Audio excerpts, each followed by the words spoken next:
محمدا رسول الله. Bismillahirrahmanirrahim. Assalamualaikum warahmatullahi wabarakatuh. Saudara-saudariku, terhubung kembali lewat kajian kita di subuh kali ini, melanjutkan pembahasan persiapan Ramadan, kurikulum Ramadan Nabi Sallallahu Alaihi Wasallam.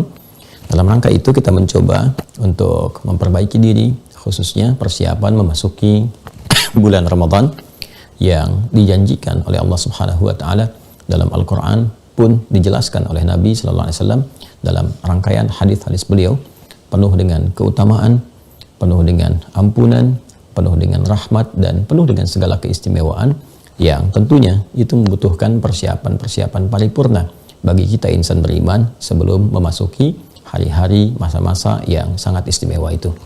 Karena itu kita mesti mengenal keistimewaan dimaksud dan menghadirkan motivasi dari pengenalan dimaksud untuk bisa menyiapkan diri kita sebaik mungkin dalam memasuki Ramadan, khususnya di tahun ini. Di pertemuan yang lalu kita telah menampilkan satu hadis dari sekian banyak hadis tentang keistimewaan bulan Ramadan, dan tentunya dari satu hadis saja ada beberapa bagian yang kita kaji. Pertemuan lalu kita telah sempurnakan satu bagian dari 3 bagian penting terkait dengan keutamaan bulan Ramadan. Kita kembali ke hadis Muslim, teman-teman sekalian. Di Kitabus Siyam, topik yang ke-13, yaitu tentang subtopik yang pertama, bab fadli syahr Ramadan, bab tentang keutamaan bulan Ramadan. Dan kita telah uraikan 3 dari hadis yang terhubung kepada sahabat Abu Hurairah radhiyallahu taala anhu, 3 jalur periwayatan yang menunjuk kepada satu makna yang serupa dan satu dengan yang lainnya saling menafsirkan dan saling menyempurnakan dan menambah wawasan kita seperti yang telah kita uraikan di pertemuan yang lalu. Kita bacakan untuk mengingatkan. Qala al-Imam Muslim haddatsana Yahya bin Ayyub wa Qutaibah wa Ibnu Hujr qalu haddatsana Ismail wa huwa Ibnu Ja'far an Abi Suhail an abihi an Abi Hurairah radhiyallahu ta'ala anhu anna Rasulullah sallallahu alaihi wasallam qala idza jaa Ramadan, dan jalur riwayat yang lain mengatakan idza kana Ramadan, serta jalur riwayat yang ketiga mengatakan idza dakhala Ramadan futtihat abwabul jannah, dibuka kemudian pintu-pintu surga. Jika telah tiba Ramadan, datang Ramadan dan kita berada di bulan Ramadan, dibukakan pintu-pintu surga. Di riwayat pelengkapnya futtihat abwabur rahmah, dibukakan pintu-pintu rahmat Allah Subhanahu wa taala, dan telah kita jelaskan ini semua. Wa ghuliqat abwabun nari, dan ditutup pintu-pintu neraka. Di riwayat yang selanjutnya wa ghuliqat abwabu jahannam, disebut pula neraka langsung dengan nama Jahannam, ditutup pintu-pintu Jahannam. Wa suffidatis syayatin, dan setan-setan dibelenggu. Riwayat lain wa sulsilatis syayatin, dan para setan dibelenggu, diikat, dirantai. Baik, ini yang telah kita tunjukkan, kita bacakan secara riwayat sahih terhubung kepada Nabi sallallahu alaihi wasallam dengan berbagai riwayat yang telah kita utarakan, dan tentunya satu bagian telah kita lengkapi, kita sempurnakan pembahasannya di pertemuan yang lalu. Kita bahkan tampilkan judul spesifik tentang mengenal pintu-pintu surga. Kesimpulan cepatnya, di bulan Ramadan itu bila telah tiba, kita hadir di dalamnya. Ingat ya, ada jaa, ada kana, ada dakhala. Oke? Datang kita ke Ramadan, Ramadan tiba, masuk kita ke dalamnya dan hadir di dalamnya. Jika telah berada di Ramadan itu, maka kesempatan sangat luar biasa. Nah, ada 2 penafsiran kesimpulan di pertemuan yang lalu tentang futtihat abwabu al-jannah atau futtihat abwabu ar-rahmah. Kesimpulan pertama, dibukakan pintu surga itu, makna yang pertama betul-betul dibuka, sehingga memberikan harapan dan dorongan bagi insan beriman untuk termotivasi memasukinya. Betul-betul dibuka. Bahkan nanti ini pemahaman secara tekstual, ya. Tekstual ini didasarkan juga pada hadis-hadis Nabi sallallahu alaihi wasallam. Ada satu yang belum saya bacakan, yaitu riwayat At-Tirmidzi. Ya, ini kitabnya As-Sunan At-Tirmidzi. Kan kemarin saya konfirmasikan dengan riwayat Al-Imam Al-Bukhari, tapi ini saya kira ini penting untuk menguatkan versi yang pertama, pengertian tekstual. Di sini nanti kita temukan di nomor hadis 682 ya kalau nggak keliru. Halaman kanan atas kalau nggak salah. Bismillah. Kita lihat. Ya, betul. Nomor hadis 682. Ini ya. Ya, di 682 kitabnya ini. Nanti teman-teman yang terhubung di Mira, seperti biasa admin akan mencoba untuk scan kemudian mengupload, teman-teman bisa download sehingga tahu apa yang kita bahas ya. Baik, di sini topiknya yang keenam, Kitabus Shaum an Rasulillah sallallahu alaihi wasallam, kitab tentang saum, tentang puasa berdasar petunjuk Rasulullah sallallahu alaihi wasallam. Ya kan? Subtopik yang pertama, bab majaa fi fadli syahri Ramadan. Bab yang menerangkan tentang keutamaan bulan Ramadan. Jadi ini senafas semua nih, di Al-Bukhari, kemudian di hadis Muslim, kemudian di At-Tirmidzi. Dan ini menariknya dan bersyukurnya kita kepada Allah Subhanahu wa taala, setiap generasi periwayat hadis kan itu generasi-generasi yang kadang ada yang sezaman, ada yang juga telah lebih dulu atau mendahului atau yang datang belakangan. Itu selalu mencoba untuk mengamati yang sebelumnya, lalu melengkapi baik dari segi metodologi ataupun juga kelengkapan hadis-hadis yang dimaksudkan. Ya, seperti Al-Imam Al-Bukhari dengan Al-Imam Muslim, ya. Al-Imam Al-Bukhari kan gurunya itu. Kemudian Al-Imam Muslim juga menghadirkan hadis-hadis dengan, nah ini yang paling menarik nih, sistematika yang ditampilkan oleh Al-Imam Al-Bukhari tapi dibuat nanti lebih terukur. Jadi sebetulnya kalau kita mau ngaji nanti kalau lebih terukur misalnya dari segi bab, urutan, kemudian juga penguatan satu hadis dengan yang lainnya, itu di hadis Muslim. Ya, coba kalau kita mau lihat kesandaran awalnya dengan tingkatan kekuatan, ya ke Al-Bukhari. Ya, karena itu nanti di tabaqah al-hadis, ya, urutan-urutan hadis itu yang pertama mattafaqa alaihi al-Bukhari wal Muslim. Jadi keduanya, urutan pertama, level pertama yang disepakati Imam Al-Bukhari dan Imam Muslim. Nanti yang kedua baru Imam Al-Bukhari, ya, kitab Sahih Al-Bukhari, ketiganya Sahih Muslim, baru yang lainnya setelah itu. Nah, ini urutan-urutannya ya teman-teman sekalian, dan dua-duanya sahih. Dua-duanya sahih. Jadi Al-Imam Muslim ini belajar banyak dari Al-Imam Al-Bukhari, lalu membuat urutan-urutan lebih sistematis karena zaman setelahnya kan itu berbeda setiap generasi pendekatannya. Sama kayak kita sekarang, kita baca buku tempo dulu dengan baca buku sekarang kan kita melihat sistematikanya berbeda ya. Dari segi misalnya ejaannya, transliterasinya itu dalam bahasa Latin. Menariknya dalam bahasa Arab, inilah salah satu hikmahnya. Di bahasa Arab itu kan nggak ada ejaan yang disempurnakan. Kalau kita lihat sekarang, kalau kita menggunakan bahasa Arab fasih ya, yang disepakati semuanya bukan dialek. Bahasa dialek itu seperti kita sekarang di sini ada bahasa daerah misalnya kan, taruhlah ada bahasa Sunda, bahasa Jawa, ya kan, bahasa di Sumatera dan seterusnya, itu dialek namanya. Bahasa persatuannya bahasa Indonesia. Ya, di Arab itu bahasa persatuannya bahasa fusha, bahasa fasih. Itu yang bahasa di zaman Nabi Shallallahu Alaihi Wasallam itu bahasa fasih. Nanti setiap daerahnya punya bahasa dialek. Contoh begini, kalau saya katakan apa kabar, itu bahasa fasihnya kaifa haluk, kaifa haluk. Ya, kalau orang Mesir bilang bahasa daerahnya, bahasa dialeknya zayyak hal. Ya, bahasa Syriahnya shlonak. Ya, bahasa Libya misalnya orang Libya bilang sinjo. Nah, itu bahasa daerah. Ya, bahasa dialeknya, tapi bahasa fasihnya kaifa haluk. Nah, yang fasih ini menariknya nih, ini hikmahnya kenapa juga Al-Quran diturunkan dengan menggunakan bahasa Arab. Di surat Yusuf itu pembukanya supaya kita cerdas, la'allakum ta'qilun. Ya, ternyata kecerdasan kita itu dibantu ya dengan abadinya sistematika gramatikal bahasanya yang terjaga sampai kapanpun gitu. Jadi dari dulu tuh sampai sekarang itu tergramasikan, gramatikalnya terjaga ya dengan satu kaidah-kaidah yang kokoh yang tidak mengalami perubahan. Bahkan kaidah itu pun keluarnya, dirumuskannya dari kefasihan bahasanya. Ya, berbeda dengan bahasa lain yang dibuat gramatikalnya, ada gramatikalnya baru muncul kemudian dasar-dasar kebahasaannya. Ya, subjek, predikat, objek belajar dari sini keluar ya, kemudian dibahasakan dan seterusnya. Nah, bahasa Arab itu menariknya begini. Bahasa Arab menariknya dari kefasihannya ya, kemudian mengacu kepada Al-Qur'an, hadis-hadis Nabi Muhammad SAW, syair-syair juga sebelumnya, itu mengacu dari situ semua, keluar gramatikal dan terjaga itu.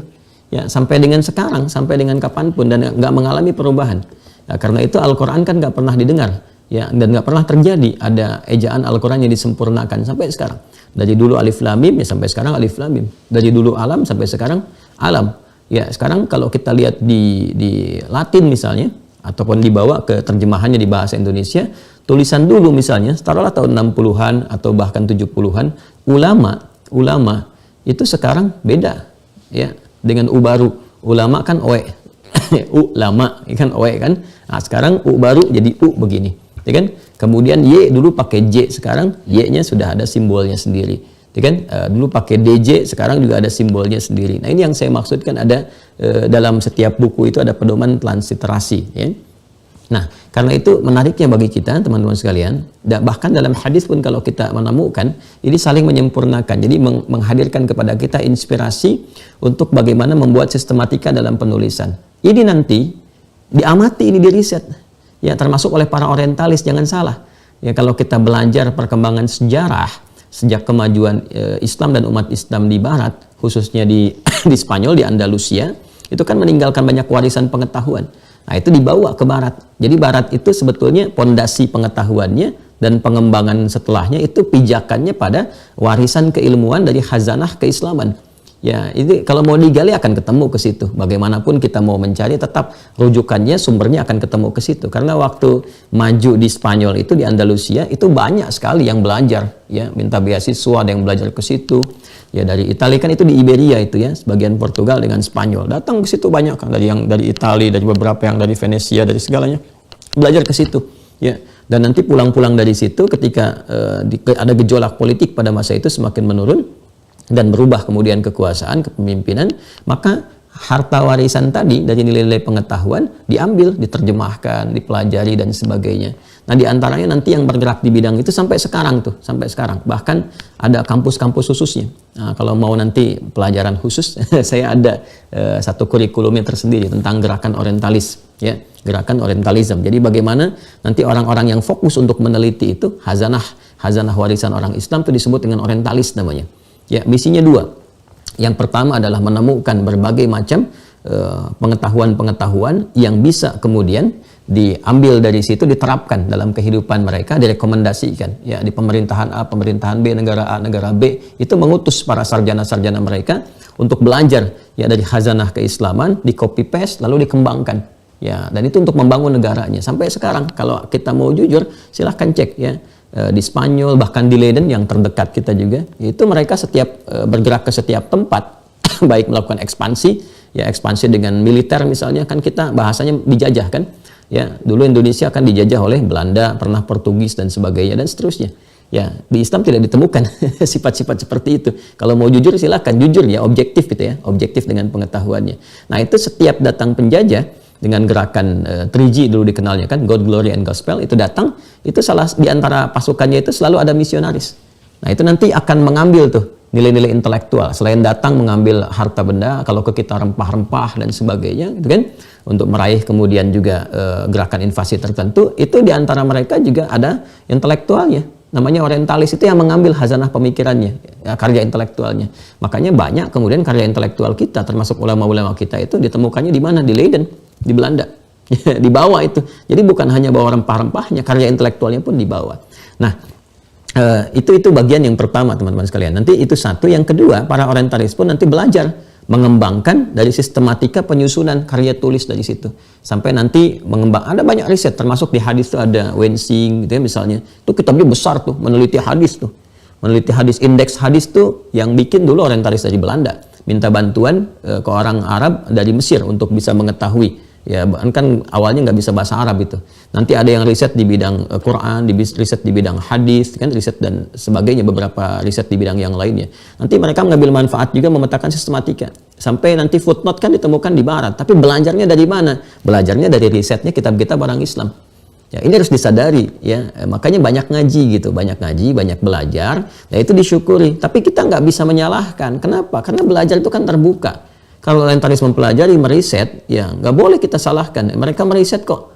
Ya, maka kita pun harus meriset. Riset, baca lagi, pelajari lagi. Untuk apa? Mengkanter pada aspek yang kedua. Ya kan nggak salah kalau orang belajar terus mengembangkan di tempatnya. Itu kan nggak salah. Ya, yang salah itu ketika apa? Ketika apa yang dikembangkan itu dimanipulasi isinya. Nah, jeleknya orientalis itu di situ. Ya, jadi ketika mampu dikembangkan, mereka tidak ingin pengembangan ini berada di tempat lain, khususnya kejayaan umat Islam lagi. Makanya kadang-kadang di beberapa karya mereka itu dikasih racunnya, diarahkan kepada kurikulum yang berbeda. Jadi begitu meriset Quran misalnya, dilihat, mereka nggak temukan kelemahannya, tapi dicoba untuk mencari celah-celah yang membuat umat Islam terkecoh. Dibikin isu-isu misalnya, A, B, C, dan sebagainya. Di hadis juga begitu. Makanya muncul produknya sekarang, itu cuma produk yang sekarang tuh. Ya Islam liberal, kan? Apalagi misalnya sekulerisme, kemudian apa yang dikenal dengan sepilis, pluralisme. Itu cuma produk-produk yang muncul sekarang. Kalau kita belajar pemikiran, kita tahu sumbernya dari mana. Ya. Jadi kalau Anda ingin kuat menangkal yang seperti itu sampai dengan kita bisa tepikan itu semua, rajin baca. Minimal di bacaan sejarah kita akan mengerti siapa yang bikin ini, siapa yang kemudian buat ini. Sampai kampus-kampus yang sekarang terkenal, yang saya kadang-kadang suka senyum gitu ya. Suka senyum sendiri gitu. Kenapa? Ada orang bangga gitu masuk di kampus-kampus tertentu yang sebetulnya itu produk orientalis. Produk orientalis. Ya, tapi memang nggak salah kalau belajar yang umum nggak ada masalah. Tapi yang unik tuh kalau belajar agama di situ itu besar kemungkinan pulangnya error gitu. Kenapa? Konsepsi yang dibuatnya bukan untuk penguatan, tapi untuk keraguan. Makanya kalau ada yang belajar keislaman ya, studi Islam yang saya maksudkan, bukan belajar yang ilmu-ilmu yang lainnya. Sorbonne misalnya kan di Paris, di Prancis, di Prancis misalnya. Kemudian ada McGill di Kanada. Karena sekarang dibikin lagi juga Harvard juga demikian punya, Oxford juga punya. Itu punya divisi orientalisnya. Kajian ketimuran ya, timur yang dimaksud itu Islam. Ya, jadi ada kajian-kajian spesifik dan Anda jangan salah. Itu di barat itu kalau sudah spesifik satu bidang didalami betul. Didalami. Jadi kalau hadis itu didalami hadis, sejarah didalami sejarah, fokus betul. Ya, jangankan itu terkait dengan kita saja misalnya di Indonesia, itu ada ahli-ahlinya. Ya, ahli-ahli misalnya untuk Sunda itu ada betul ahlinya. Untuk Aceh ada, Melayu ada, dan sampai detil betul dipelajari. Ada yang nanti objektif, netral untuk pengetahuan, ada yang memang disponsori untuk misi. Ya, misinya apa ya? Salah satunya mencari kelemahan untuk riset itu bagaimana karakteristik masyarakatnya. Kalau secara politik, geopolitiknya nanti ya, karena tahu culture-nya begini, maka cara masuk nanti kalau ingin menguasai itu di bidang militer masuknya begini. Kalau ingin masuk di bidang ekonomi begini. Itu yang dilakukan Stockholm-nya. Ya, Stockholm-nya itu orientalis, tapi jangan salah. Itu belajarnya sampai direkomendasikan pergi ke Mekah dengan menyamar supaya mempelajari karakteristik orang-orang Islam, khususnya orang Aceh yang berbaur pada saat itu. Baca, makanya baca gitu. Jadi kita mengerti ya. Nah, apa hubungan dengan hadis? Nah, hadisnya balik ke sini ya. Jadi kita supaya nggak terlalu jauh ini untuk pengetahuan ya. Kadang-kadang kita kalau berselancar dalam sejarah itu masya Allah gitu kita bisa temukan bahwa dunia ini konsepsinya ya kalau dibuat oleh manusia berulang begitu saja sampai dengan sekarang pun. Jadi kita bisa petakan ya, hanya meregeneralisasi kembali ya apa yang terjadi di masa lalu, dan karena itu orang-orang bilang sejarah berulang. Itu sebenarnya kalimat-kalimat fitrah yang keluar di lisan manusia yang Al-Quran sudah tegaskan, watilkal ayyamu nudawiluha bainan nas. Dan hari-hari yang telah berlalu itu terkadang itu akan berputar kembali di masa lalu kalau genealoginya tersambung dengan rasa-rasa yang sama. Itu kalau di riset bagus banget tuh. Coba pernah nggak meriset siapa yang tersambung genealoginya ke Fir'aun? Itu kan mewarisi pemikirannya gitu. Ke Qarun ada nggak? Terus itu cara berpikirnya akan serupa dan seterusnya. Dan bagaimana mengatasinya? Al-Quran sudah ada nih. Ini versus ini solusinya begini. Dah, jangan terlalu jauh ya, balik ke sini dulu. Yang ingin saya katakan adalah baik di Sahih Al-Bukhari, Sahih Muslim, nah ini sekarang di At-Tirmidzi untuk memberikan penguatan pada penafsiran yang pertama. Ya. Baik, mari kita lihat teman-teman sekalian. Bab maja'a fi fadli syahri Ramadan. Bab subtopik ya yang terkait dengan keutamaan bulan Ramadan. Hadis nomor 682. Qala al-Imam At-Tirmidzi حدثنا أبو كريب محمد بن العلاء ابن كريب حدثنا أبو بكر بن ابن عياش عن الأعمش عن أبي صالح عن أبي هريرة. Ya, nah ini tuh kan tersambung di satu figur yang sama kan, Abu Hurairah radhiyallahu taala anhu. Qala, beliau menyampaikan, qala Rasulullah sallallahu alaihi wasallam, Rasulullah sallallahu alaihi wasallam pernah bersabda, "Idza kana awwalu lailatin min syahri Ramadan." Nah, ini dia. Ini yang saya maksudkan saling melengkapi satu dengan yang lainnya, kan? Saling melengkapi. Jadi kalau kita temukan di referensi hadis Muslim di Al-Bukhari, idza jaa Ramadan, idza kana Ramadan, idza dakhala Ramadan. Jadi Ramadan disebutkan secara umum. Ya, jika masuk kemudian Ramadan. Jadi mulai dari kita memasuki Ramadan. Kapan sih masuk Ramadan itu? Kan kita sudah bahas sebelumnya kan? Masuk Ramadan itu kan berpindah kan? Dari mulai maghrib pindah waktu, berarti yang pertama kita masuki malamnya dulu kan? Karena itu di kajian-kajian terdahulu kita katakan ibadah Ramadan itu satu paket malam dan siangnya. Nah, awal masuknya itu malamnya dulu. Nanti puasanya baru setelah ke fajar baru puasa sampai dengan maghrib. Tapi paket yang kita masuki pertama paket malamnya. Di malam itu ada apa? Sampai kita dulu berdoa kan? Diajarkan doanya. Ya Allahumma innaka afuwun karim tuhibbul afwa fa'fu anni. Itu kan yang pernah kita bahas. Ada apa di malam harinya itu? Nah, ini keutamaan terkait dengan apa yang kita bahas. Pintu surga dibuka, ketika dibukakan rahmat Allah dihadirkan. Kan surga itu rahmat. Jannah itu rahmat. Rahmat Allah dibentangkan. Di situ kita memohon rahmatnya. yaitu ampunan Allah Subhanahu wa taala. Satu di antara tiga makna rahmat kan ampunan, seperti yang saya bahas di pertemuan lalu. Nah, idza kana awwalu lailatin min syahri Ramadan. Ini dia teman-teman sekalian. Jadi hadis riwayat At-Tirmidzi merinci malamnya. Kalau di Al-Bukhari di hadis Muslim itu menyebutkan Ramadan masuk, dirinci masuknya kapan. Ibadah awalnya kapan? Ini awal pertama, malam pertama nih. Malam pertama kita dengan Ramadan.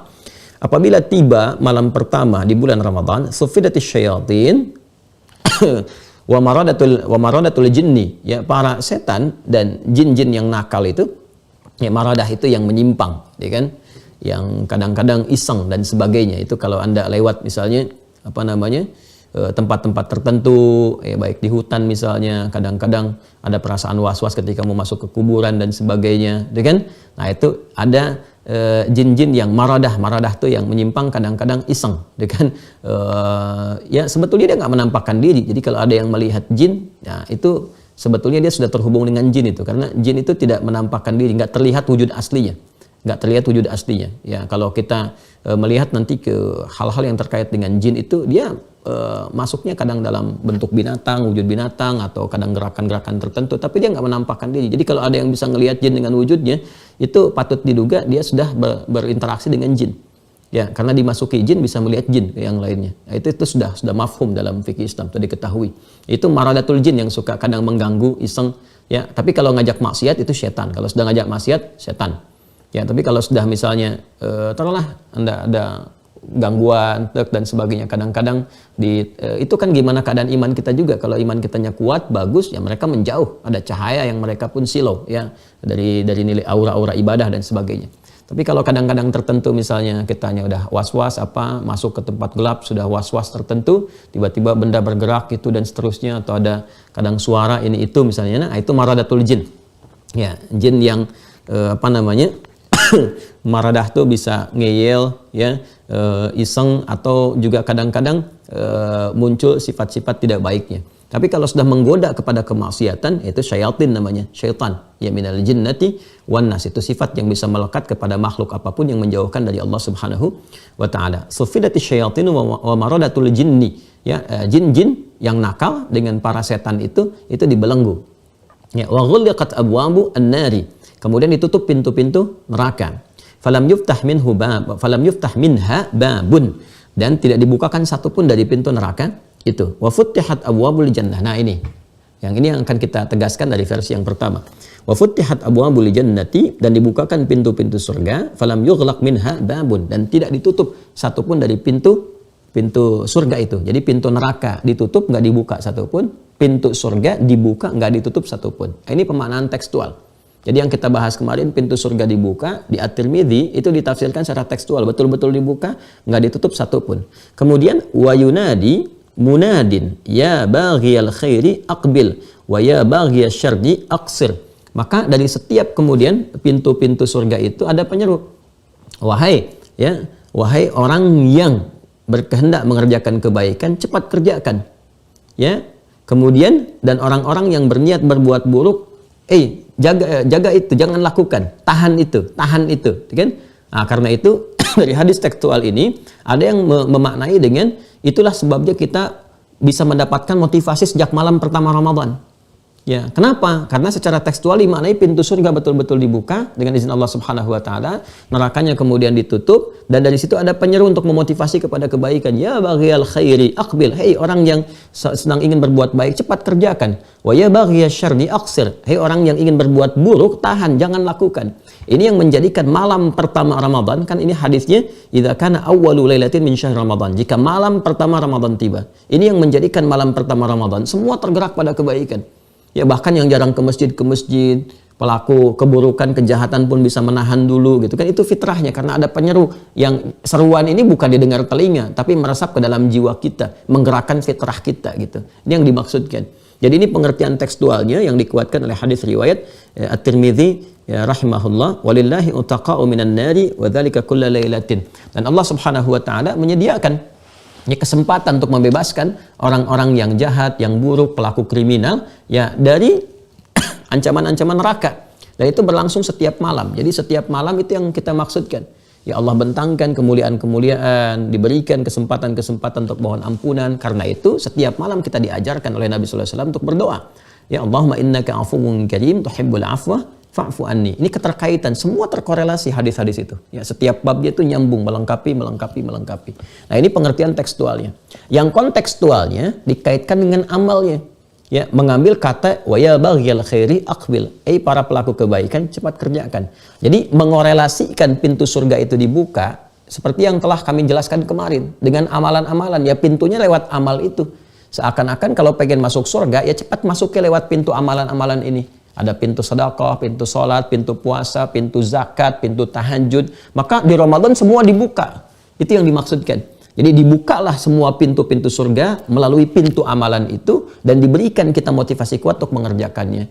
Jadi maksudnya apa? Kalau kita gabungkan semua hadisnya, mumpung masih dibuka di fitrah kita itu kekuatan dan motivasi untuk beramal, cepat kumpulkan amalan itu sebelum tiba Ramadan, catat. Ini yang kemarin kita lakukan, ada amal apa saja amalan intinya.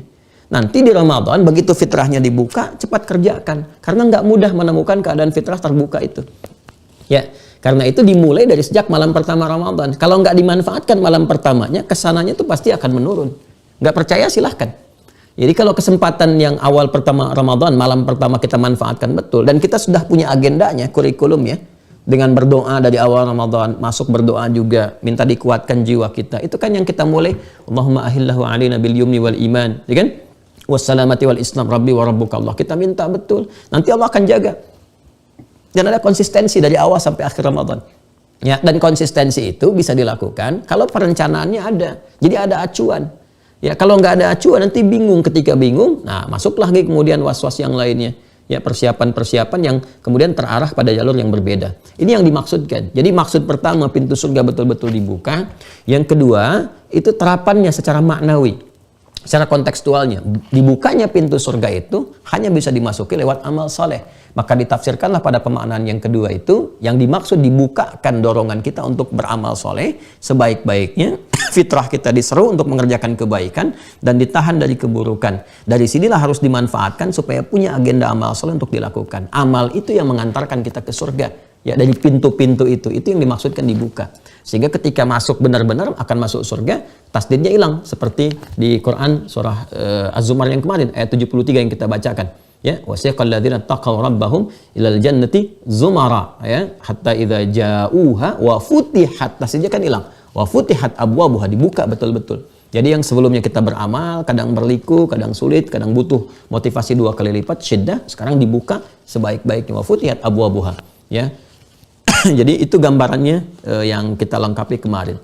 Sekarang kita masuk bagian yang kedua, teman-teman sekalian. Kalau sudah paham, maksud saya begini sebelum pindah yang kedua. Kalau sudah paham dengan ini, kan kesimpulannya begini. Kesimpulan yang bagian pertama itu futihat abwabul jannah au abwabur rahmah. Ya, kesimpulannya ini yang pertama yang dibuka pintu-pintu surga, kan? Ya, kesimpulan yang pertamanya ini. Jadi kita turunkan di sini, dibukanya fitrah kebaikan sehingga terdorong atau termotivasi, kan, untuk beramal soleh.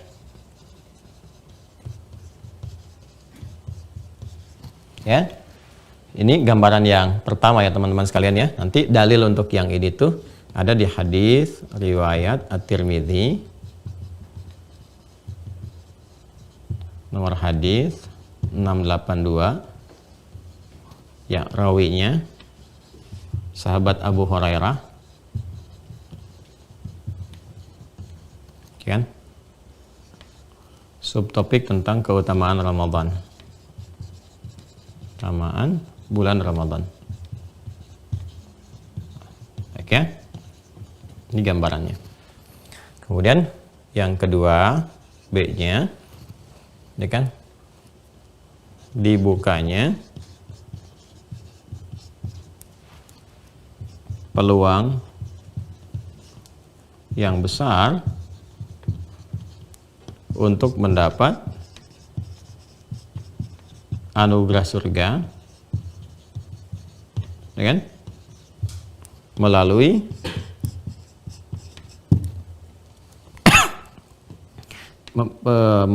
amal soleh, yang banyak dilakukan. Nah, jadi setelah ini bagian pertamanya ada motivasi, ya kan? Nah, bagian keduanya ini yang kita bahas cukup panjang di edisi kemarin. Ya, yang dimaksud pintu-pintu surga itu yaitu peluang-peluang beramal soleh. Memang pintu surga itu ya amal soleh, lewat amal itu. Yang dengan itu semua kita bisa berpeluang untuk mendapatkan ya rahmat Allah Subhanahu wa taala, itu berupa anugerah surga. Jadi memang pintu surganya dibuka, masuknya lewat mana? Lewat amal. Maka Ramadan itu ya kita harus bisa termotivasi kuat bagian yang pertamanya untuk bisa memperbanyak amal soleh. Ya, turunkan. Karena itu bagian ketiganya, kesimpulan cepatnya, sebelum memasuki Ramadan maka setiap insan beriman, kan? Setiap insan beriman, ya ayyuhalladzina amanu, kan? Kan? Ya, seyogianya. Ya. Kenapa seyogianya Ustadz, nggak sebekasinya, misalkan, nggak secikampeknya? Nggak, maksudnya seyogianya itu semestinya lah gitu ya, bukan Jogja. Ya, seyogianya menyiapkan. Nah, gini kan? Agenda Ramadan berupa amal saleh yang mengacu, ya kan, pada kurikulum nabawi, kurikulum Nabi Sallallahu Alaihi Wasallam, kurikulum nabawi. Nah, ini ya teman-teman sekalian ya, ini nggak dihapus kok, insya Allah ya, nggak dihapus, bisa diulang kembali, dilihat. Jadi sekarang kan teknologinya bagus, walaupun dihapus kan bisa dilihat video sebelumnya, Anda tinggal dengarkan keterangannya, Anda bisa simak ulang. Jadi kalau kita bahas bagian pertama secara singkatnya, mumpung masih Sya'ban sekarang, apa yang sudah kita pelajari, dibuat tabel, ya, tabel kurikulum nabawi. Apa nih amal soleh yang akan dikerjakan nanti, yang mampu kita lakukan sesuai dengan batas kemampuan kita.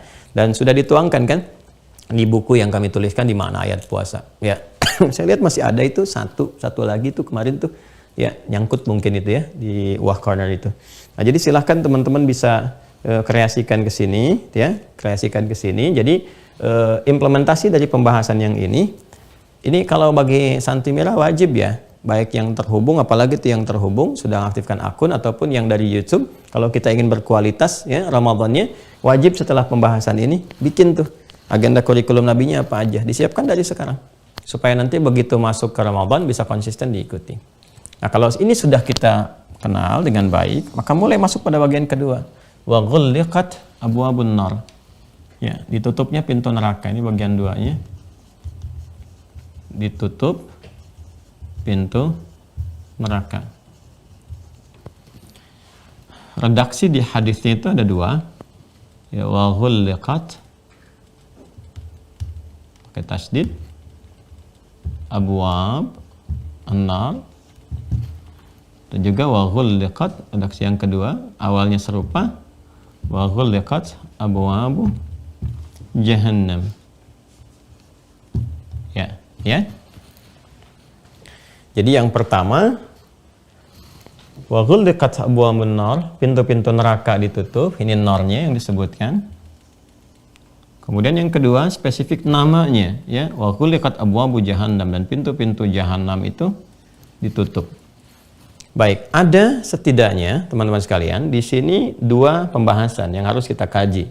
Seperti halnya kita membahas yang ini pula, bagian yang futtihat abwabul jannah. Ya, pembahasan pertama terkait ini adalah terkait pemaknaannya.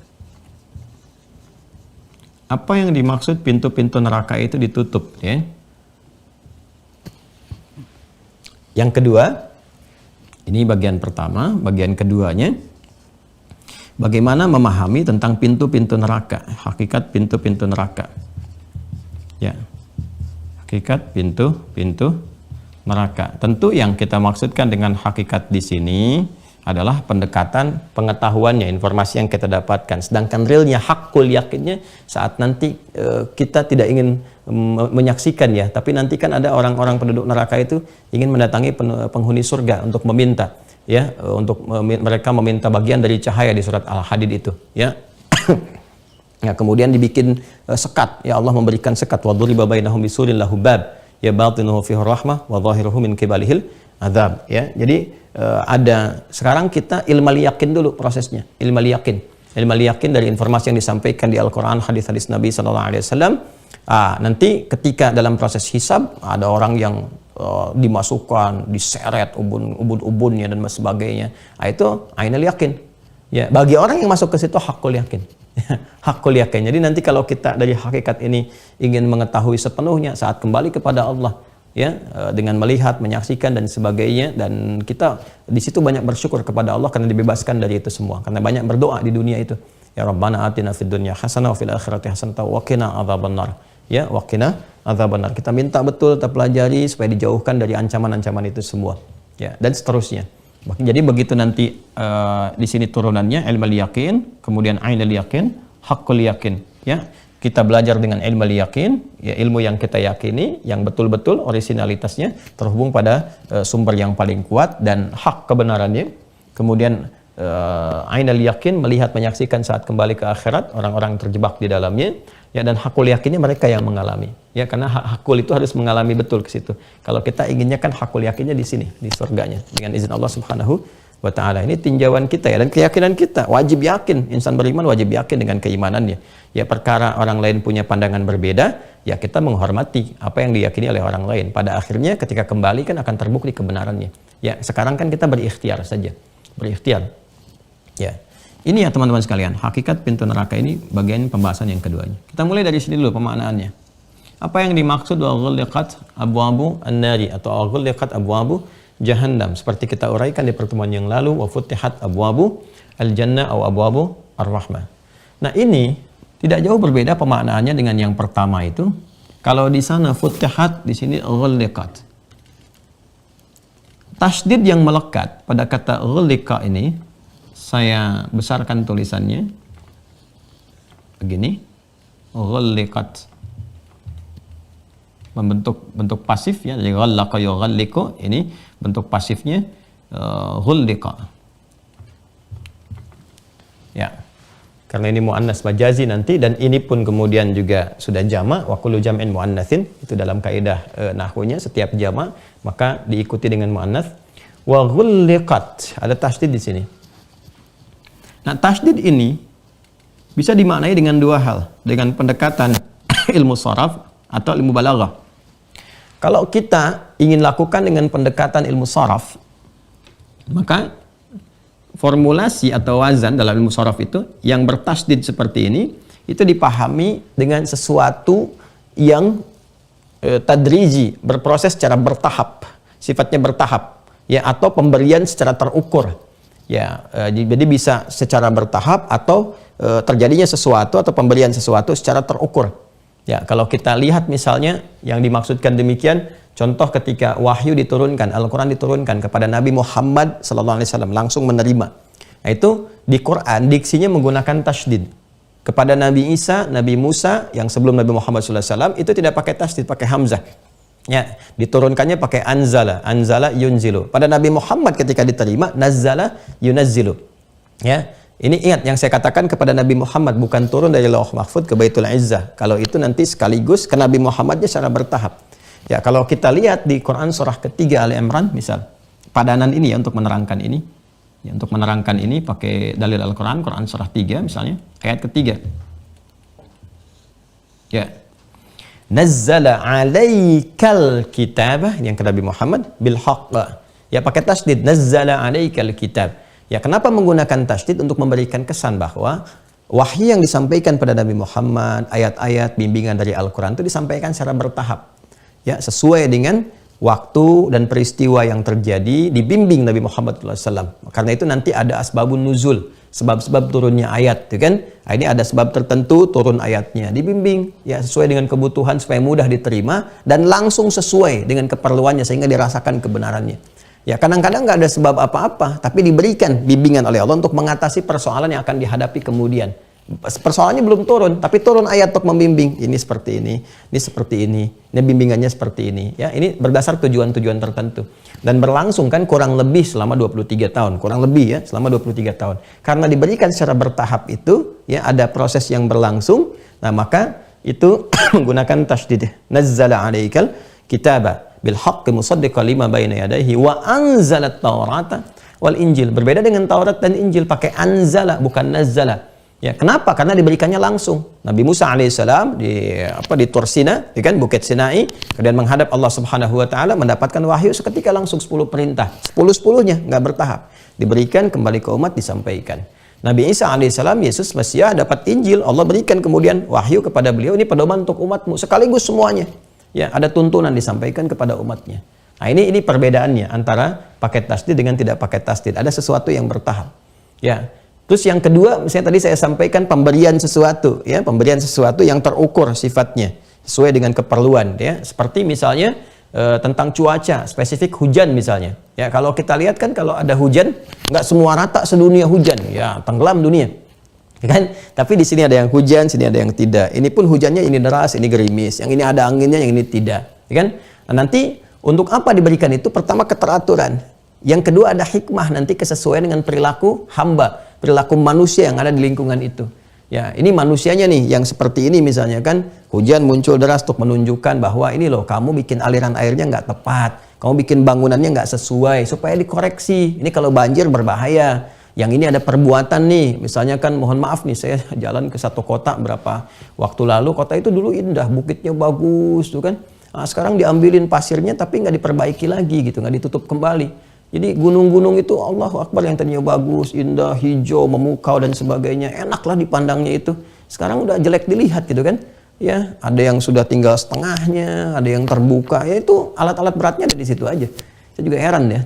Dan yang paling mengherankan itu kan nyambung langsung ke jalan utama gitu, ke jalan provinsi langsung ada jalan utamanya. Itu kalau terbayang kalau hujannya besar dan sebagainya, itu yang kadang-kadang menyebabkan ya banjir, longsor, banjir bandang dan sebagainya. Itu karena hikmah tertentu tunjukkan.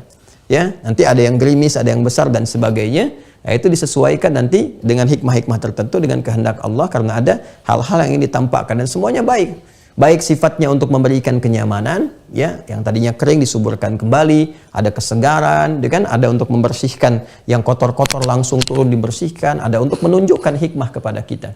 Nah, karena itulah kemudian pengaturan cuaca plus turunnya hujan di dalamnya itu menggunakan bentuk tasydid. Itu ada di Quran surah 31, Luqman ayat 34. Ya, contoh Quran surah 31 ayat 34. Innallaha indahu ilmus sa'ah wa yunazzilul ghaith. Yunazzil bukan yunzil. Wa yunazzilul ghaith, dan menurunkan, mengatur cuaca secara terukur, menurunkan hujan dengan tertib rapi sesuai dengan kebutuhan-kebutuhan tertentu. Nah, ini teman-teman sekalian, kita ngaji itu di bahasa Arab aja dengan tasydid aja maknanya bisa dalam.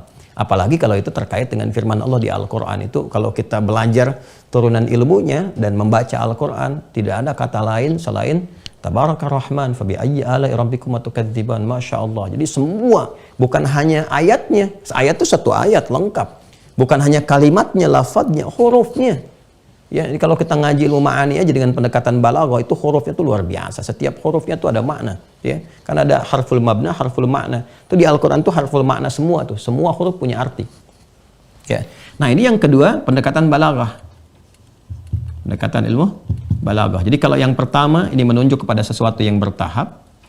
Ya, kalau di ilmu balaghah sesuatu menggunakan tasydid itu bentuknya superlatif, sighah mubalaghah.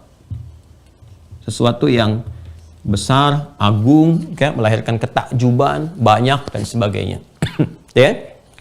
Nah, ini menariknya, baik dibukanya pintu surga ataupun ditutupnya pintu neraka itu menggunakan formulasi yang serupa pakai tasydid. Ini futtihat, yang di sini futtihat. Yang ini ghulliqat, ada tasydidnya. Ya. Bagaimana memahami dengan dua pendekatan ini? Ya. Ada para ulama yang memahami dengan pendekatan ini, ya, saraf, ada yang memahami dengan pendekatan formulasi balaghah bentuk superlatif. Kalau dalam pendekatan ilmu sorof bagaimana terapannya? Seperti yang di surga itu dibukakan pintunya, yang dikorelasikan pemaknaannya dengan amal saleh, ini dengan amalan. Ya. Artinya, sejauh dia bersemangat menunaikan amal soleh itu dengan semangat terukur bebas. Nah, seperti itulah peluang pintu surga terbuka untuknya. Semakin lebar, semakin lebar, semakin lebar. Itu menggunakan tasydid menunjukkan bentuk tahapan. Jadi tahapan dia bisa membuka, memasuki surganya itu, yaitu kembali kepada amalnya. Kalau dia beramalnya bagus, peluang dapat rahmat Allahnya tinggi. Ya, jadi kembali ketika, kalau di fisika kan F1 sama dengan F2 gitu kan. Kalau F1-nya itu benar, bagus, kuat, ya F2-nya hasilnya kan bagus juga gitu. Ya. Nah, tapi kan hukum fisika juga di bab gaya, F berbanding lurus dengan P. Gaya berbanding lurus dengan tekanan. Selalu ada hambatan kan untuk menguji kesungguhan kita. Nyambung lah kalau kita mau kaitkan. Jadi kalau kita kembali ke sini, dibukanya secara bertahap itu metafor, makna kiasan yang mengembalikan pada keadaan kita, bagaimana kita sungguh-sungguh dalam beramal, seperti itulah dibuka. Ini pemaknaan yang pertama. Ya, pemaknaan yang pertama. Jadi secara kontekstual. Sama persis dengan ditutupnya pintu neraka. Ya, pemaknaan nanti setelah kita bahas tentang babnya ini, setelah bahas tentang neraka, pintu-pintunya dan sebagainya, nanti kesimpulan besarnya lawan dari sini. Kalau ini amal salah, kalau di sana kalau ini amal soleh, kalau di sini amal salah. Kalau di sini pintunya adalah taat, kalau di sini maksiat. Maksiat. Ya.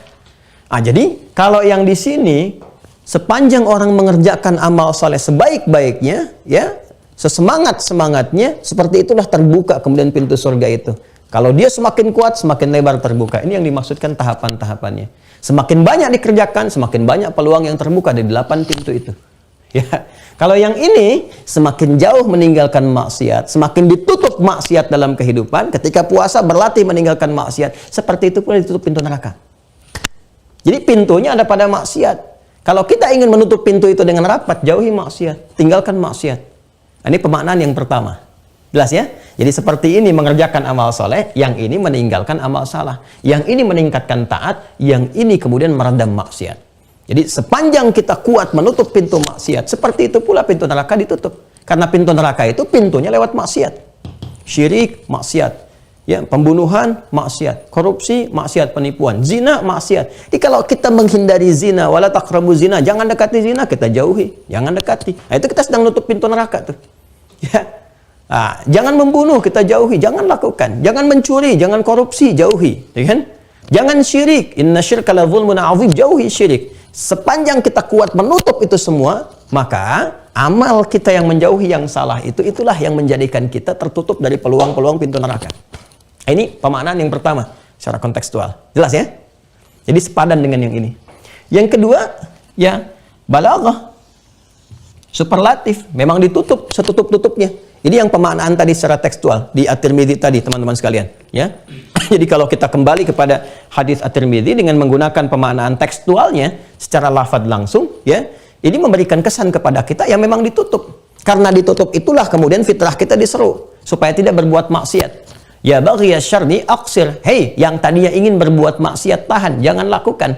Ya. Nah, nanti gambarannya pintu nerakanya ditutup. Ditutup ya pintu neraka, betul-betul ditutup sehingga nanti ada penyeru, jangan dilakukan, tahan. Terus sejak pertama Ramadan, kan? Jangan dilakukan. Ya, jadi ketika pintu surga dibuka, secara fitrah terdorong kebaikan dan secara fitrah juga menahan keburukan, tahan. Nah, ini pemaknaan yang kedua dalam bentuk superlatif. Jadi untuk menunjukkan superlatif itu kan sesuatu yang agung, istimewa, yang besar. Saking istimewanya Ramadan, saking agungnya bulan ini, Allah Subhanahu wa taala dengan kebesaran zatnya, dengan segala keagungannya, maka membuka pintu surga, dibukakan dengan keagungan Allah, ditutup pintu neraka, ditutup dengan keagungan Allah Subhanahu wa taala.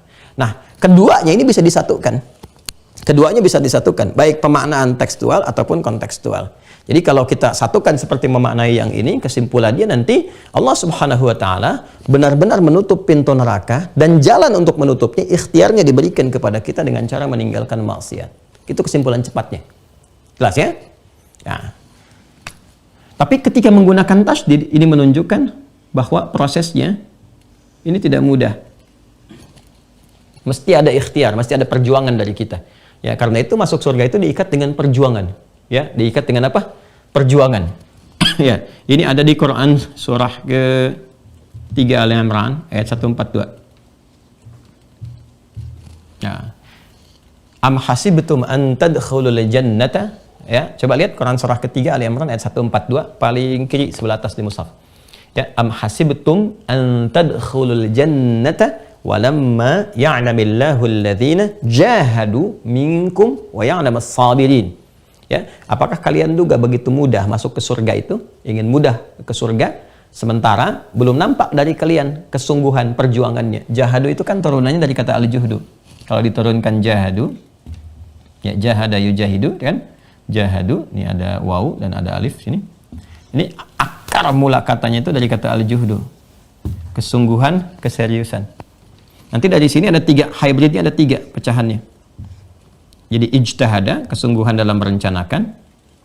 Ini rumus sukses ya. Kayak saya kalau ngajar di perusahaan-perusahaan itu, di manajemen sukses, saya suka mengeluarkan kurikulum Quran. Ada beberapa perusahaan yang kita train juga, ya kita diundang sebagai trainer, tapi menarik tuh dengan pendekatan spiritual. Jadi dari sudut pandang spiritual apa? Yang perusahaan modern itu kan begitu. Sudut pandang intelektualnya bagaimana, sesuai dengan spesialisasinya. Misalnya kalau di minyak, dari sudut pandang perminyakan, manajemennya bagaimana, itu kan intelektualnya. Ya, tapi kan dalam bekerja itu ada 2 hal lagi yang mempengaruhi. Sudut pandang emosional dengan spiritual. Ya memang pintar, tapi emosionalnya nggak bagus. Ya sedikit-sedikit marah, sedikit-sedikit nggak puas gini, ya nggak bagus juga pekerjaannya. Apalagi dengan keadaan spiritualnya juga yang tidak stabil misalnya. Nah ini kita bisa masuk dengan pendekatan ini. Dan dahsyatnya di Al-Quran itu bangunan spiritual, ya itu menggerakkan dan menguatkan sisi emosional yang mensupport kepada sisi intelektual. Dan nyambung juga. Ya, nyambung juga. Nah, ini diantaranya nih turunannya teman-teman sekalian. Jadi ini turunan dari sini hybridnya ada ijtihada. Kemudian karakteristiknya, sifatnya disebut ijtihad. Kemudian ada jihad, ada mujahadah. Nah, ini turunannya. Ijtihad, juhdu itu kesungguhan, keseriusan. Ijtihad, kesungguhan dalam merencanakan. Harus punya rencana, punya planning. Jadi kalau Anda ingin sukses, apalagi ini mendapatkan surga, ya harus punya rencananya, planningnya apa. Nah, latihannya nanti ada di Ramadan. Makanya dari sekarang rencanakan, rencana amalnya apa. Terus koreksi diri, ya introspeksi. Kan ada waktu muhasabah. Ya, wahtisaban, man shoma ramadhana imanan wahtisaban. Ihtisab itu ada unsur kesungguhan, keseriusan, keikhlasan, dan koreksi diri. Sifat korektif di situ karena ada unsur muhasabahnya. Ya, makanya ketika kita mau masuk Ramadan, di sisi surganya amal solehnya, rencanakan amal apa yang akan dikerjakan. Di sisi ditutupnya pintu neraka, ini koreksi diri, maksiat apa yang sering dilakukan. Kan kita yang tahu kebiasaan diri kita sendiri. Dari pikiran sampai ke telinga sering dengar apa, mata sering lihat apa, tontonan apa yang dilihat, apakah menjadi tuntunan, ya, atau yang mengarahkan kepada sisi nestapa dalam kehidupan. Hati-hati, lisan suka bicara apa. Nah ini kalau keluar maksiat, koreksi ini. Maka kesungguhan untuk merencanakannya, kalau dibawa ke sini adalah korektif, sisi korektif di sini, ya introspeksi. Jadi apa yang dibawa ke sini dari sisi ijtihadnya, koreksi diri seperti yang dilakukan saat haji. Ya, kan wukuf di Arafah itu kan wukuf di situ kontemplasi, merenungkan, mengenal diri. Sampai kekurangannya pun kita kenali. Apa kekurangan diri kita itu? Ya, makanya ketika dibawa kemudian ke setelah itu ke Muzdalifah sambil berzikir kan? Ya kan ayatnya demikian di Al-Baqarah di ayat ke-198 dan seterusnya. Ya, fa idza afadtum min arafatin fadhkurullaha. Ya, jadi kalau kalian sudah selesai di Arafat itu, kalian berzikir indal Masy'aril Haram, menuju ke Masy'aril Haram yaitu ke Muzdalifah. Ya, datang kemudian, ya kalau kita urutkan kan dari ayat umrah haji itu, ya dari ayat 196 sampai ke 203. Ya, atimul haji wal umrata lillah, terus sampai 198, 199 sampai dengan ayat 203-nya. Itu rangkaian semua. Jadi dari Arafah kemudian ke Masy'aril Haram, ke Muzdalifah diminta zikir untuk mengingat kekurangannya apa. Makanya dari situ kita membawa batu kan ke Jamarat itu. Itu kan gambaran. Ya, gambaran. Jadi simbolisasi dari bagaimana kita bersungguh-sungguh untuk melontar sifat-sifat buruk kita dari pengaruh setan, kan?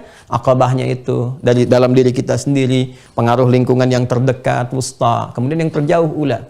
Seperti yang pernah kita ajarkan dulu. Nah, ini yang direncanakan supaya pintu ini tertutup, ghaliqat. Mesti ada kesungguhan merencanakan untuk evaluasi diri. Lalu berjihad. Jihad dengan menahan itu. Jihad itu perjuangan fisikal, fisik.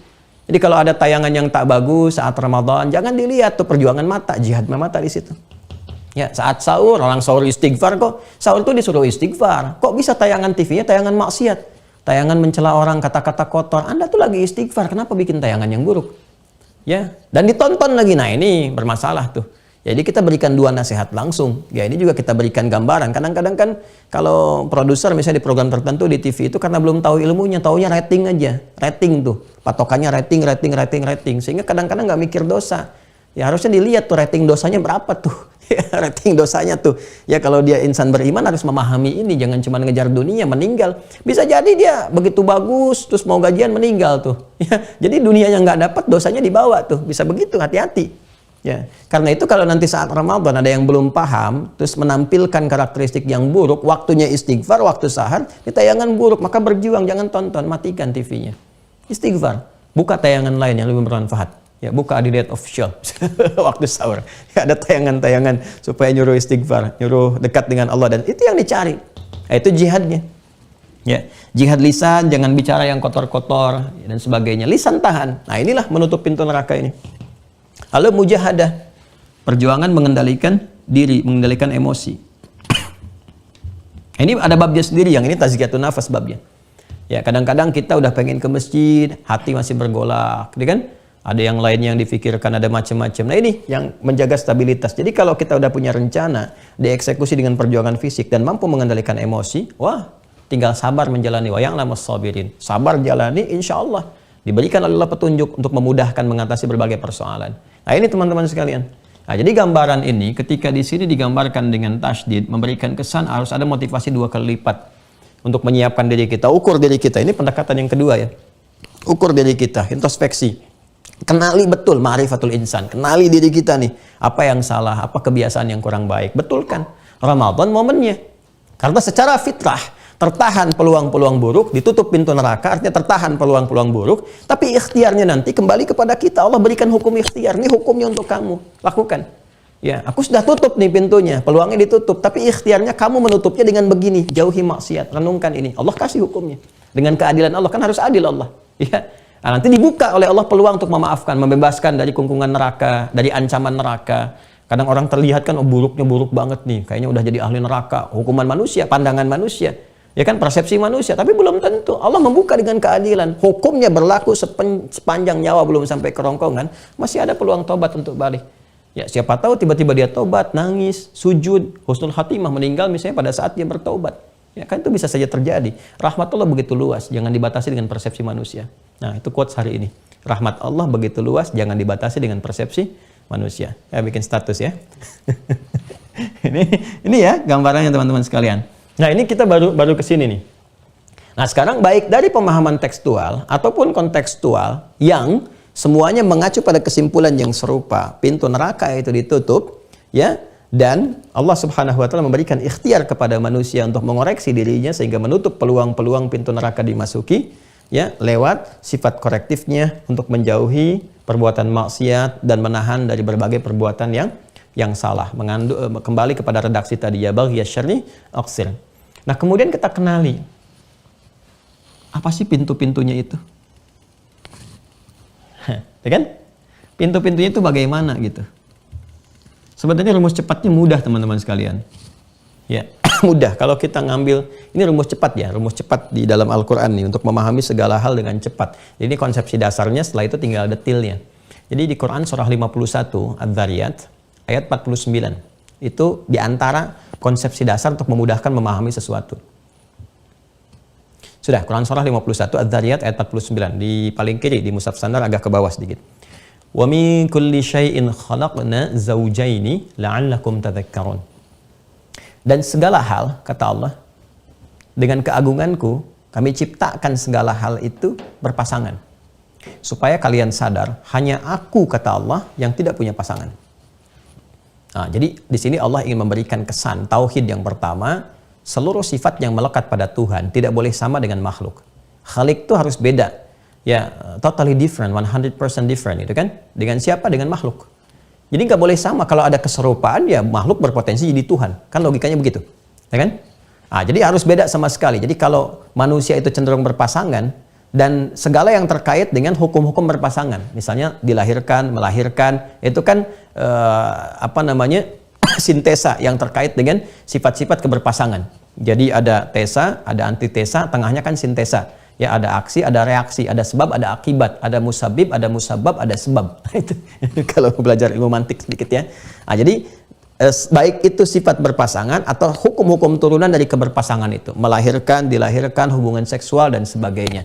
Nah, Tuhan Allah Subhanahu wa taala yaitu harus dilepaskan dari semua sifat-sifat itu. Jadi kalau kita katakan Tuhan mesti berbeda betul dengan makhluk, nggak boleh sama. Nah, jadi kalau makhluknya berpasangan, Allah nggak boleh berpasangan, Tuhan nggak boleh berpasangan. Ya, atau sebab-sebab yang dilahirkan dari hukum keberpasangan, melahirkan, dilahirkan. Ya, lam yalid walam yulad. Jadi mesti betul-betul ahad.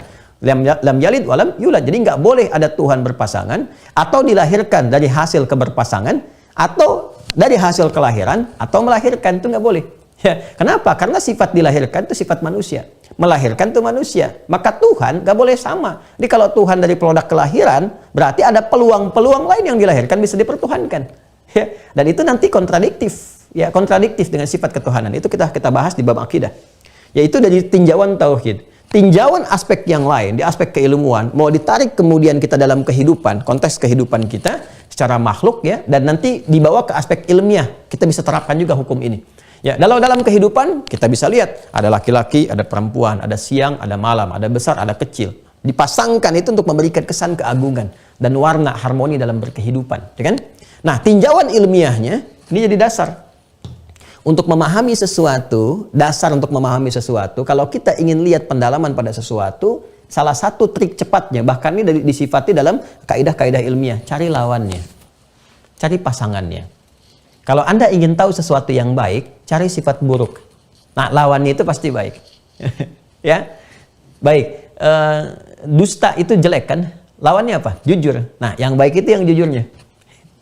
Apalagi ya, sombong itu kan jelek, kan? Ya, lawannya apa? Lawannya tawadhu, rendah hati. Yang baik itu yang tawadhunya.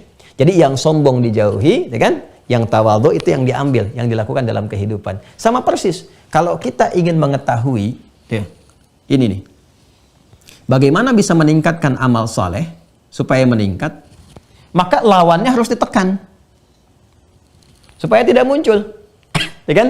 Jadi kalau ini ada baik, lawan dari baik apa? Dengan mengetahui lawannya kita mengetahui hakikatnya. Dengan mengetahui lawan, kita mengetahui hakikatnya. Ini baik. Lawannya, versusnya, ya kan? Ini buruknya. Di sini ada khair, di sini ada syar. Ya kan? Di sini ada kebaikan, ini ada keburukan. Di sini ada amal saleh, di sini ada amal salah. Di sini ada taat, di sini ada maksiat. Jelas ya? Nah, jadi kalau kita teman-teman sekalian, versi yang di sini mengumpulkan kebaikan, meningkatkan amal saleh, meningkatkan taat, sebaliknya di sini tinggal cari lawannya saja. Untuk ditekan, untuk dihindari, untuk dijauhi. Ini taat, ini maksiat, ini amal saleh, ini amal salah. Jadi tugas kita kalau di sini mengumpulkan yang soleh-soleh yang disebutkan oleh Al-Quran dan Hadis supaya dilakukan. Yang ini tugas kita mengeluarkan yang salah-salah, yang dipandang salah. Disebut maksiat. Oleh siapa? Oleh Allah dan Rasulnya dalam Al-Quran dan Hadis. Keluarkan segala jenis perbuatan, perilaku yang dipandang sebagai perbuatan yang salah, perilaku maksiat yang wajib untuk dijauhi, wajib untuk ditinggalkan. Maka itu yang kemudian menjadi pintu-pintu yang berpeluang terbuka untuk memasuki ancaman yang disebutkan yaitu neraka. Jadi kalau di sini pintu surga dibuka dengan amal soleh, pintu neraka bisa terbuka dengan amal salah. Perhatikan kata-kata saya. Pintu surga dibuka dengan amal soleh, pintu neraka bisa terbuka dengan amal salah. Yang ini amal soleh, yang ini amal salah. Yang ini taat, yang ini maksiat. Karena itulah kemudian di sini bentuknya perintah, if'al. Di sini bentuknya larangan, la taf'al. Ini yang baik diakumulasi menjadi ma'ruf, yang ini mungkar. Yang diperintahkan if'al, perintahnya disebut dengan amr, al-amru. La taf'al, ya, jangan lakukan, larangannya disebut dengan an-nahyu. Di sini kita mendengar satu ungkapan yang terambil sebetulnya dari ayat Al-Quran, al-amru bil ma'ruf wan nahyu anil munkar. Ini rumus cepat sebetulnya, pengen masuk surga dan terjauh dari neraka. Apa paling gampangnya? Amar ma'ruf nahi mungkar. Selesai. Kerjakan yang ma'ruf, yang taat, yang baik-baik, cegah dari yang mungkar, jauhi diri kita. Ya. Baik ya, cegah dulu diri kita. Kalau diri kita sudah tercegah, gampang untuk mensupport orang lain supaya tercegah dari keburukan. Atau mengarahkan orang lain supaya terjauh dari keburukan. Jadi sebelum mencegah orang itu, cegah diri sendiri dulu. Supaya tidak dibalikan kepada kita. Ya, kamu jangan berkata begitu. Anda juga kemarin berkata kotor. Nah, dibalikin kan? Ya, cegah dulu dari diri kita. Ini yang dimaksud al-amru bil ma'ruf wa nahyu 'anil munkar. Jadi kalau Anda ingin mengeluarkan pintu-pintu neraka, cek dari segala jenis perbuatan mungkar. Ini. Yang salahnya apa saja. Turunan ini kemudian yang mengantarkan peluang terbukanya pintu neraka. Jadi dari sini. Ya. Baik. Kecaman-kecaman ini, nah ini kecaman nih. Kalau ini kan anjuran. Kerjakan, supportnya juga dengan nuansa-nuansa kebaikan, keindahan, pahala dan sebagainya. Ini ancaman kebalikan, ancaman-ancamannya. Makanya kalau kita ingin mendapati misalnya ya, gambaran-gambaran kemaksiatan, cek ayat-ayat yang bersifat larangan. Kemudian juga kecaman sifatnya. Dan langsung nanti kadang-kadang disebutkan kalau dia perbuatannya begitu dahsyat, ini langsung ke perbuatan. Dan kadang-kadang menariknya langsung disebutkan tuh ya, ancaman bentuk-bentuk nerakanya, ancaman bentuk-bentuk nerakanya. Yuk kita lihat misalnya. Ya, cepat ya kita langsung praktekkan. Dari segi kecaman, wail. Jadi kalau Anda mendapati yang wail-wail, ya ini kan kecaman wail itu. Kecaman jadi kalau orang Arab menyebut wail itu kecaman besar. Ya, kecaman besar yang betul-betul bukan hanya menuju kepada ketidaksukaan, tapi mengecam dengan kuat yang berpotensi dari kecaman itu melahirkan sesuatu yang celaka. Ya, makanya sering diterjemahkan dengan celakalah ya. Wail. Jadi kalau ada kata-kata wail, itu setelahnya pasti maksiat yang harus dijauhi dan berpotensi memasukkan ke neraka. Ya. Misal, tapi harus lengkap kalimatnya ya, jangan dipotong-potong karena nanti ada wail dengan lafaz, ada wail dengan konteks. Kalau dengan konteks kalimat mesti lengkap, gak boleh dipotong. Kalau dipotong salah nanti. Ya. Contoh yang kalimat ya, wail bersambung dengan kata langsung, wailul lil mutaffifin. Mutaffifin. Ya. Alladzina idza iktalu 'alan nasi yastawfun. Suratnya pun surah Al-Mutaffifin dibuka dengan wail, dikecam tuh. Wailul lil mutaffifin, celaka bagi orang yang curang. Curang dari apa saja? Curang dari sudut pandang ekonomi. Ada ya, mengurangi timbangan kan di sudut pandang ekonomi, manipulasi sesuatu. Kalau dulu pakai timbangan, sekarang kan pakai hitungan. Ya, kadang ada manipulasi. Manipulasi apa saja? Nipu sesuatu, ada gharar sifatnya, mengesankan bahwa ini terlibat di sini, ini bagus padahal isinya jelek gitu kan. Nah, itu wail diancam, itu celaka. Celaka tuh yang begitu. Ya. Jadi celaka itu nanti kalau sudah pakai wail bisa jadi pembukanya di dunia. Ya, adzabul adna kalau di surat As-Sajdah itu adzabul adna dunal adzabil akbar la'allahum yarji'un. Ya, diberi peringatan di dunia supaya ditinggalkan itu salah, itu gak benar itu. Tapi dikasih dulu ya akibat dari perbuatan itu. Jadi kayak nipu-nipu seperti investasi dan sebagainya. Ya, tiba-tiba penipuan kan. Itu celaka, nipu itu bisa celaka Al-Qur'an. Jadi kemudian apa? Diketahui terjadi, dicek oleh polisi, disita asetnya dan sebagainya. Nah, itu peringatan, jangan dilakukan lagi yang begitu. Cepat tobat. Itu masih bersyukur tuh diberikan penjelasan. Salah kamu begini. Perbaiki setelah itu. Nah, ini wail namanya. Ya, ada lagi dusta, wailul lil mukadzibin. Lil mukadzibin. Celaka bagi para pendusta. Pendusta tuh banyak ya, jenisnya ragamnya. Hoax itu dusta. Ya, fitnah itu dusta, dusta tertinggi yang kadang-kadang menyebabkan dampak dahsyat, magnitudenya bisa melebihi pembunuhan. Gitu ya. Makanya al-fitnatu akbaru minal qatl. Fitnah itu dalam beberapa kasus tertentu bisa lebih kejam daripada pembunuhan karena bisa mengkreasikan pada dosa besar yang lainnya. Wailul lil mukadzibin. Ya kan? Nah, ini gambaran langsung dengan lafaz. Berdusta dalam apapun. Hati-hati yang berbohong ya. Macam-macam tuh. Termasuk ustadz juga hati-hati tuh, ya. Ustadz para pengajar, jangan kemudian mengkreasikan sesuatu yang tidak tahu sehingga berpotensi membohongi umat. Itu dosanya besar itu. Bahkan bisa lebih besar. Karena dia diustadkan, digelari dan sebagainya, tapi membuat sesuatu yang manipulatif untuk kepentingan-kepentingan duniawi itu dikecam benar. Dan jangan sampai terjadi, ya. Pakai wail, fawailul lil ladzina yaktubuna al-kitaba bi aydihim thumma yaquluna hadza min 'indillahi liyashtaru bihi thamanan qalilan. Fawailul lahum mimma katabat aydihim wa wailul lahum mimma yaksibun. Itu kan? Awas tuh di Al-Baqarah ayat 79. Hati-hati. Langsung pakai wail, celaka nih. Ya, kalau ada ahli-ahli agama yang suka memanipulasi ayat-ayat ataupun hadis-hadis Nabi sallallahu alaihi wasallam demi kepentingan-kepentingan dunia. celaka diancamnya. Bahkan kalau ngambil hadis Nabi dengan sengaja memalsukan hadis Nabi atas nama Nabi, itu Nabi langsung marah, ancamannya neraka.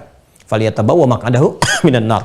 Ya, falyatabawwa maq'adahu minan nar. Man ta'ammada alayya man kadzaba alayya muta'ammidan falyatabawwa maq'adahu minan nar. Siapa yang sengaja ya mencatut nama aku kata Nabi, lalu bikin hoax di tengah masyarakat atas nama Nabi, nah itu siap-siap dia sudah kayak pesan kapling di neraka. Itu di hadis Muslim nanti di pembukanya. Itu bahayanya tuh.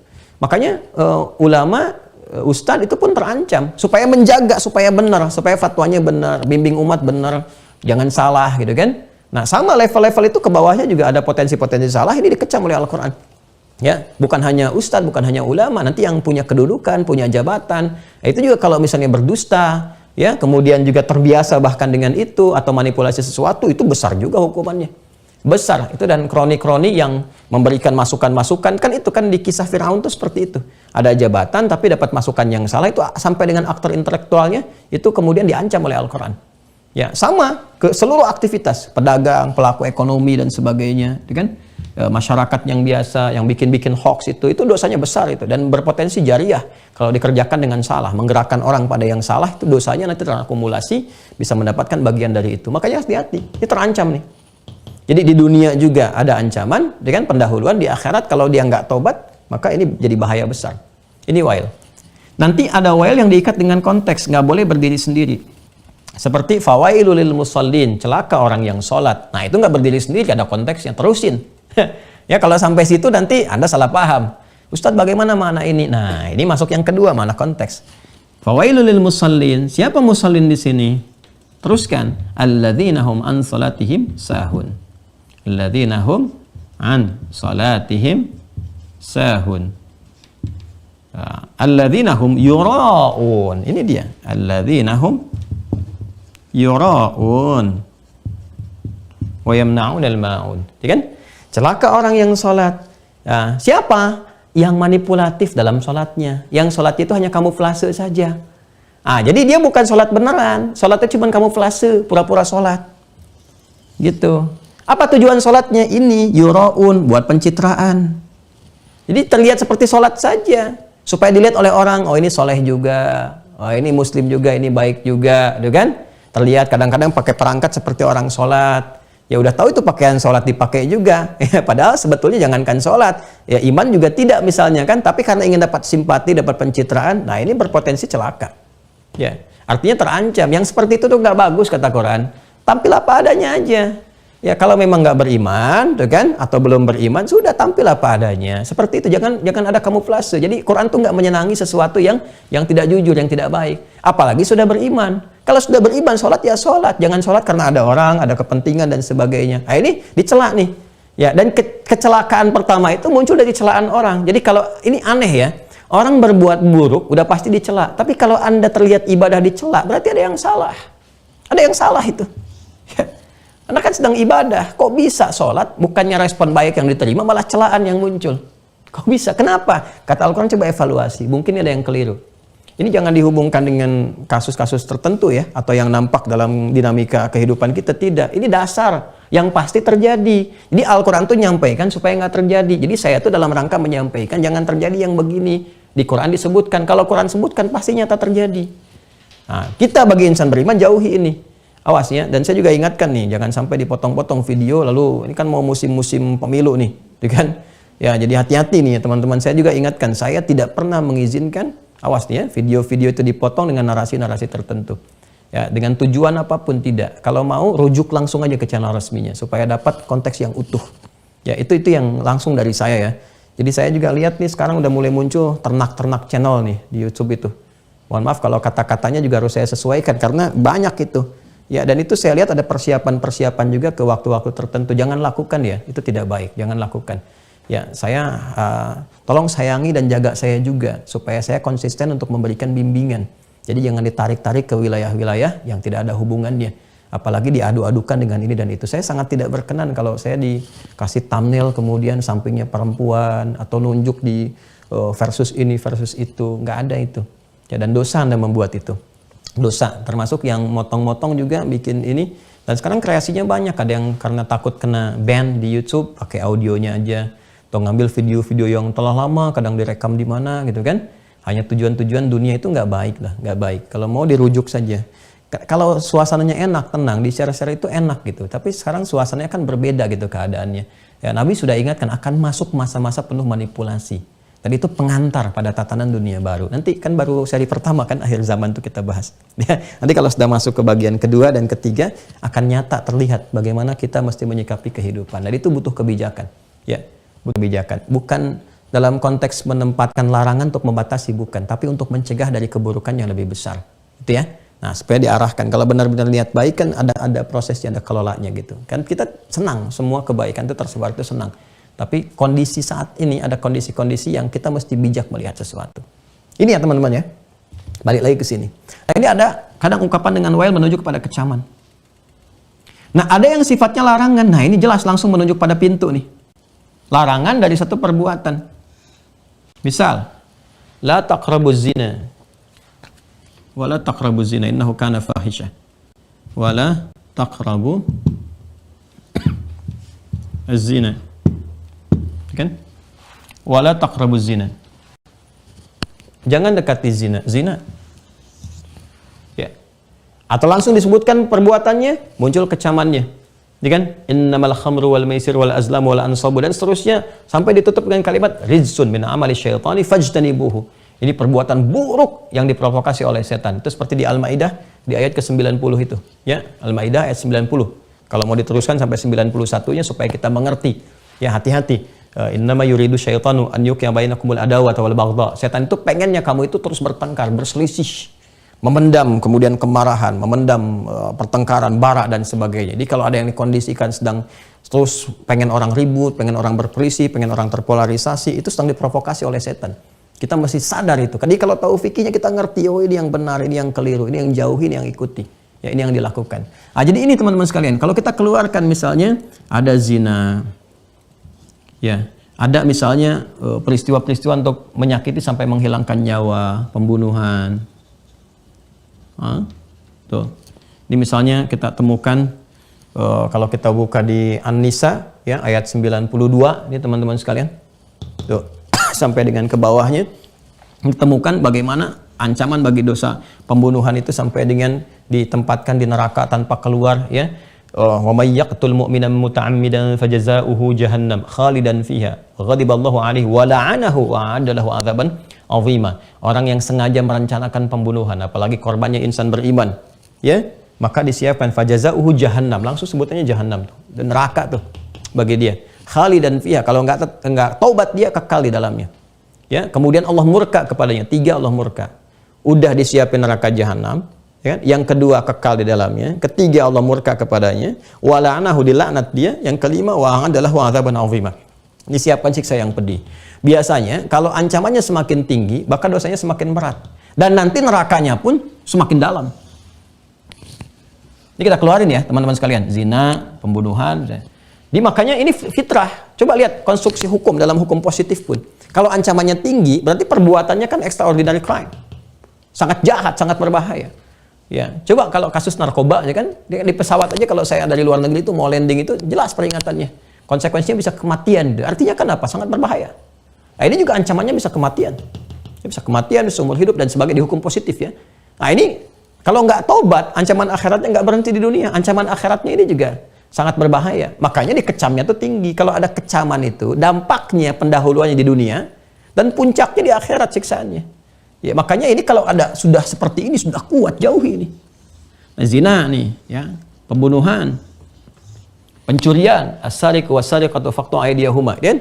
Nah, pencurian dengan segala jenisnya itu berbahaya. Korupsi, ya. Dan dengan segala turunannya. Ya, mencuri-curi hak orang lain, ya kan? Bisa lewat apa? Ghibah, bisa lewat fitnah, ya. Gibah, fitnah dan turunannya terus ke bawah tuh. Ya, nanti ada tingkat lagi ke atas siapa? Syirik, ini puncak tertingginya. Inna syirka la dzulmun 'adzim, syirik. Ini pintu-pintunya teman-teman.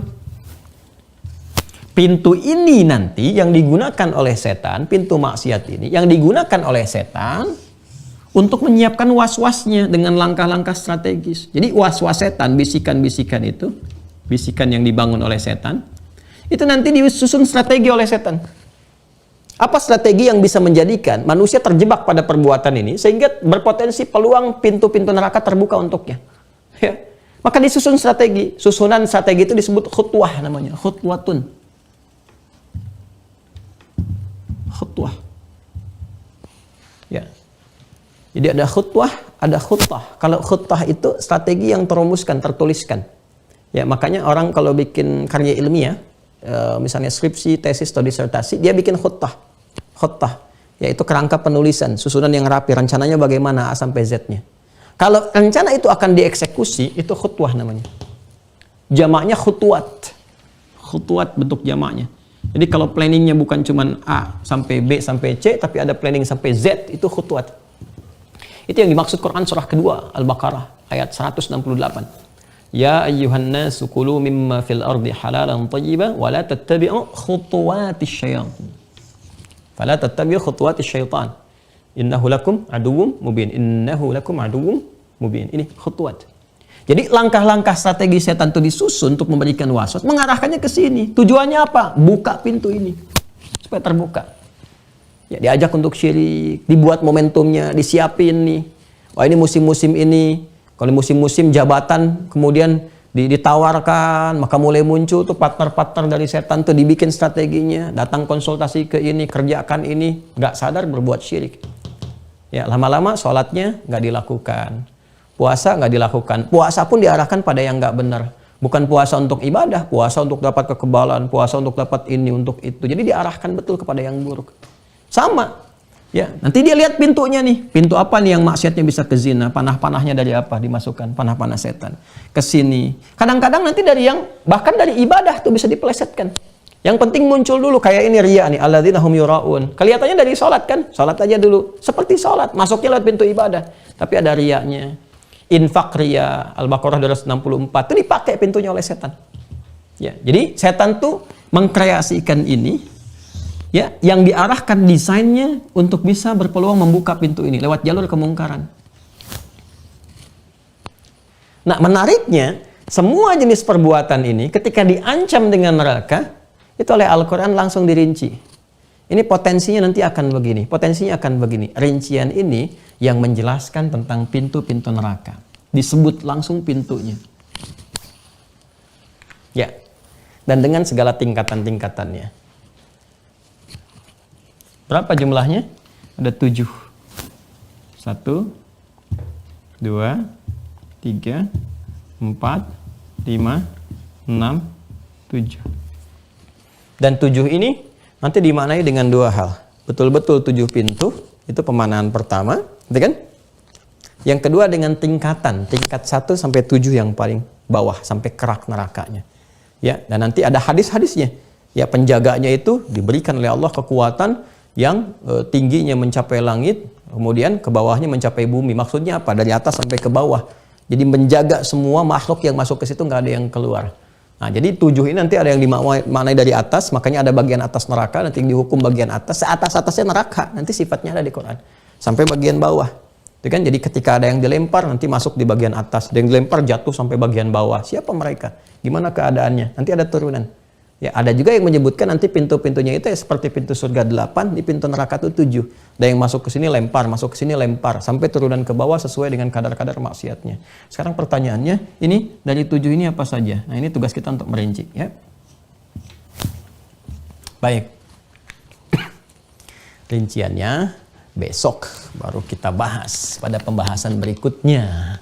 Ya, apa saja pintunya? Nah, ada di Quran. Nanti kita turunin ayatnya. Kalla innaha ladha, ya kan?